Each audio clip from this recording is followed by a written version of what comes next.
کہ ایک لڑکی بیت اللہ کا طواف کر رہی تھی اور یہ شعر پڑھ رہی تھی، اذا اشتد شوقی ہام قلبی بذکرہ ان رمت قربا من حبیبی تقربا۔ اور جنید بغدادی طواف کر رہے اور ان کے کانوں میں شعر پڑے، اور شعروں کا زہر بڑا جب ہے کہ میں نے تو محبت کو بہت جھٹکے دیے، بہت اپنے آپ کو بچایا، پر عشق نے میرے دل میں ڈیرے ڈال دیے اور خیمے کاٹ دیے، مجھے کہیں کا نہ چھوڑا، مجھے کسی کا نہ چھوڑا، میں ایک ہی کی ہو کے رہ گئی۔ جب اس کا خیال آتا ہے تو میں پاگل ہو جاتی ہوں، جب وہ نظر آتا ہے تو میں ہوش میں آتی ہوں۔ تو وہ جنید بغدادی کہنے لگی، وہ لڑکی بیت اللہ میں کیا کہہ رہی؟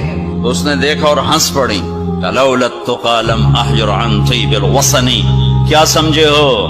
میری بات کو غلط سمجھے ہو، مجھے میرے رب کا عشق رات کے اندھیرے میں یہاں لایا، میں کسی اور کی بات نہیں کر رہی۔ تو کہنے لگی تم کس کا طواف کر رہے ہو؟ تو جنید کہنے لگے بیت اللہ کا۔ تو وہ زور سے ہنس پڑی اور یوں آسمان کو دیکھا، کہنے لگی واہ میرے رب، تیرے بھی کیسے دیوانے بندے ہیں جو تجھے چھوڑ کے پتھروں کا طواف کرتے ہیں، جنید فرماتے میں تو بے ہوش ہو کے گر گیا، جب ہوش آیا تو وہ بچی جا چکی تھی۔